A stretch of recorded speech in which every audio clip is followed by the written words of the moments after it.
I'm really worrying now about this Albanese government. Now, Prime Minister Anthony Albanese himself seems a nice guy. I've always said so. I like his plain style. He's decent. I think you'd probably agree with me there. But his government seems completely away with the ideological fairies and out of contact with reality on many fronts now. And it's starting to look a little bit like the Whitlam government again, but without the good bits. Now, I actually did a bit of maths about this United Nations Climate Fund this week that Chris Bowen, our climate change minister, actually helped to negotiate and signed us up for at the climate conference in Egypt, without telling you, of course, how much it would cost us. Now, the results of my maths should terrify you, and even more when you hear the deceitful explanation the government gave today for signing up. So, how much is this fund going to be? Well, the government refuses to say even that. Oh, this is going to be negotiated, maybe, but I've got a clue. It's in a report written with the support of the United Nations and presented to this United Nations conference that Bowen was at. It says the world needs a new roadmap on climate finance that can mobilise the $1 trillion a year, and we're talking US trillions here, in external finance that will be needed by 2030 for emerging markets and developing countries.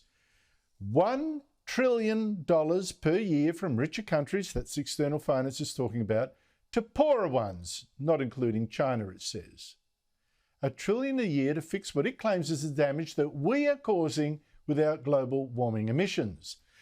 Now, Australia's emissions are 1.2% of the world's total. China's about a quarter. So if we just pay for our tiny little share, our 1.2%, then 1.2% of $1 trillion works out to $12 billion a year, US, just from us every year, 12 billion.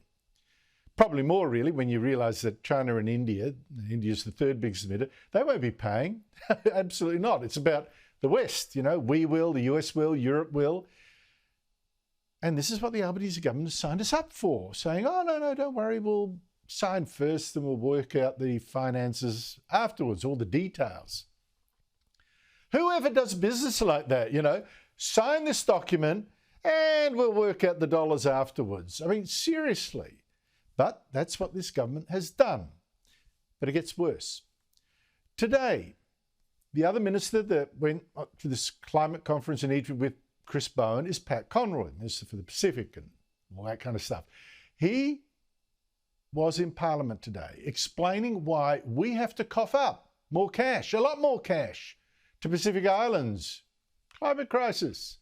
Now this man, listen to this, what he's about to say. He's either a fool or is taking you for one.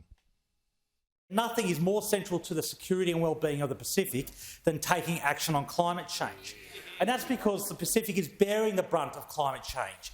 For example, Kiribatis' main island, Tarawa, will lose 50% of its land mass by 2100 under current projections.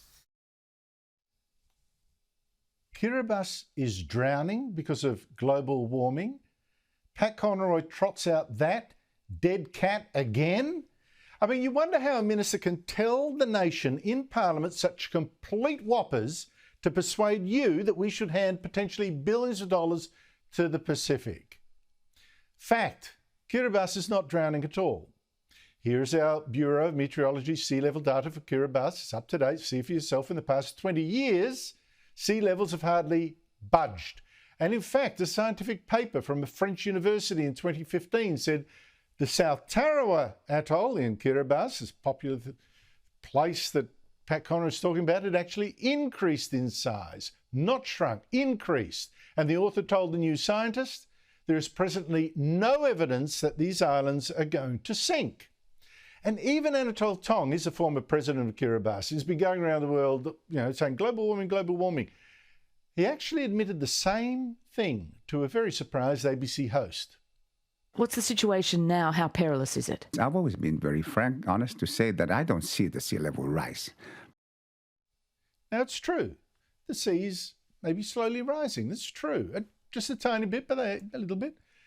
But many islands are in fact growing. You've got sand being dumped on them by waves and so on.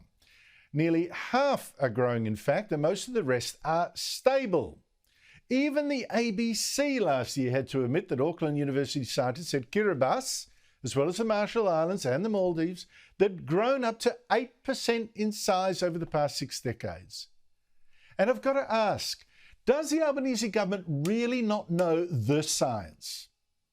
Is it totally ignorant, or is it lying to you?